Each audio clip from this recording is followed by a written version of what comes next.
Hey guys, welcome back to my channel. I decided to do a Q&A after a little while. I hate teddy bears and any plushy kind of, those kind of soft toys or whatever. I never grew up liking them or whatever.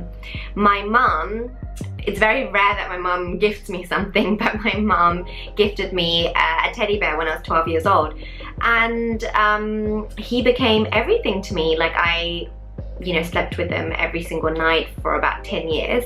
And as I was moving to uni, I don't know, somebody misplaced it and I lost it, and I've never seen him again. I named him JJ, don't know why. But yeah, like I was actually quite sad. So I understand now when kids get so attached to, it's like a comfort blanket kind of thing.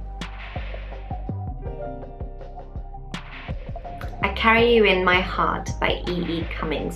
It's actually a poem that I heard in a movie, In Her Shoes. It's one of my favorite movies with Cameron Diaz and Toni Collette.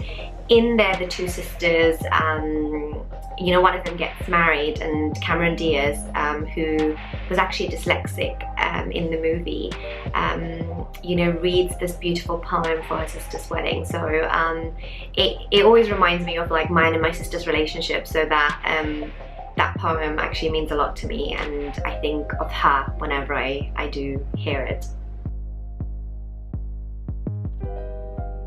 To be honest, I would say it was my divorce. It definitely altered my life in a very positive way, surprisingly.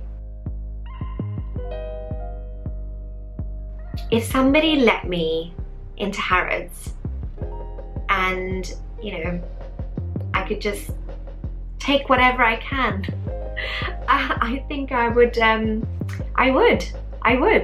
take everything I can. And surprisingly, I would walk into the Ladurée, which is a French macaron place. I would probably stuff myself first and then go and do the shopping.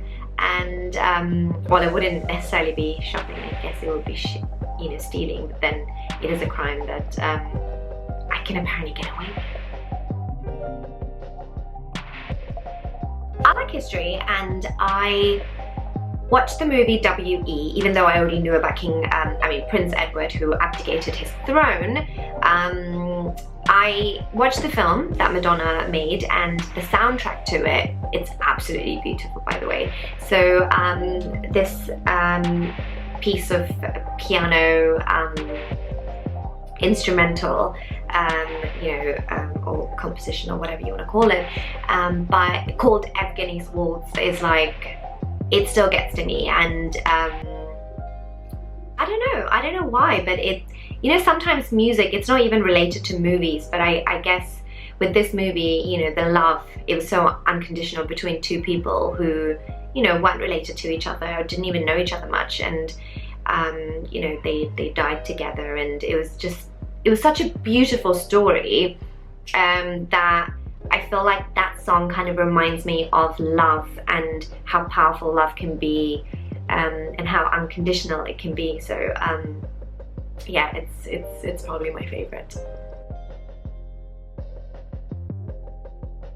Okay, I'll take a private jet, or let's forget the private jet. Apparently I can fly, okay, during these 24 hours. I would fly to Fiji.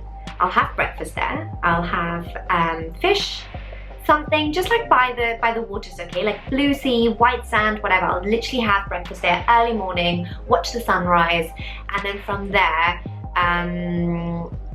okay, I mean, it wouldn't be that far. I could do the Inca Trail. I could go to Peru, do the Inca Trail, get to the top, and just like literally see the clouds, see everything. If I can, maybe do like Machu Picchu as well, but it's 24 hours, it's not much. Yeah, from there I would probably actually go to Hong Kong and have dim sum for lunch and just like walk around, and then from there fly to Japan, go to Tokyo, sit in one of those 24-hour manga cafes and read a lot of anime as much as I can. Apparently they're not in English, they're in Japanese, but hey, just the experience that counts. And then from there fly to Rome, and just have like an afternoon walk. You know, if I don't spend too long reading the mangas in the manga cafe, I can just do like a little walk in Vatican City. I love the Sistine Chapel, so maybe like go and visit the Sistine Chapel again. Everything else I haven't done, but Sistine Chapel I have done, and it's absolutely amazing. And then for dinner, just go to Paris, and then find the best view I can to see the Eiffel Tower with all the lights on, and yeah, have some snails and drink a glass of red wine, even though I don't like wine, but you know, whatever. Yeah, and that's it. That will be my 24 hours. If I can, I'd happily take my husband with me, but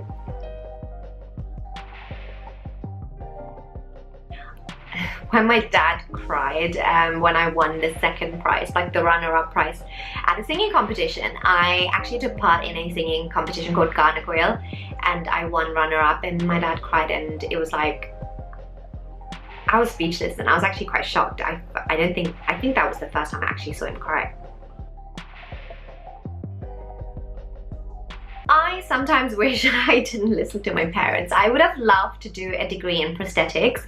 So prosthetics, sorry, is special effects. So, you know, the kind of makeup that you see on like in horror films or sci-fi, or, you know, like the wounds and the cuts and everything. It's like, I find it so fascinating. Not that I'm particularly good at it, but then I never did a course in it. So if you do a degree in it, you can sort of work on films, and that was like the original plan. Like I really wanted to get into the movie industry, you know, maybe even make it to Hollywood and just do prosthetics and special effects. So yeah, but I did biology and psychology instead.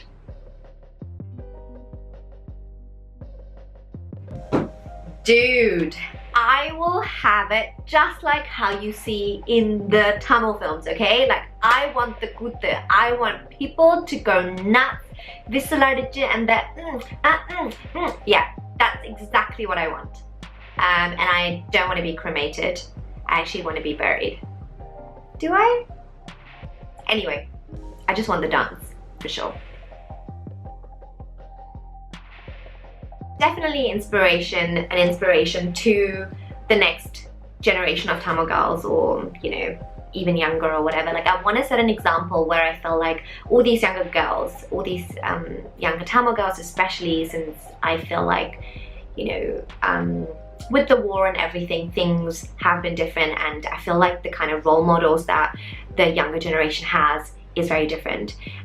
So I feel like I kind of want to be that bigger sister and leave that inspiration of, like, you know, I don't know, just make that impact. It can be for anything. It could be for hair and makeup. It could be for, you know, the personal stuff that I share. It could be anything. It could just anything. That alone would be good enough for me. Thank you guys for watching. I hope you guys enjoyed this. It was very different. It's I actually wrote this down in a blog on my blog space on Tumblr. So for those who have read it, obviously this is repetitive, but I just thought it'll be nice. I kind of went back to these questions and thought, oh my god, it's been ages, and you know, do I still feel the same way? And surprisingly, I do. Every single answer that I gave, even in the blog, is exactly the same as what I gave you right now. So I'm very old school in that sense, I guess. But I hope you enjoyed it. It's just something random. And if you do give this, if you do like this video, please give it a thumbs up. Don't forget to subscribe so that you can be notified for any future videos. And leave feedback. I don't know, maybe you might have something to say about some of the questions that I've answered, or if you have other questions that you would like to ask, then please do so. Love you loads, thank you, until next time. Mwah.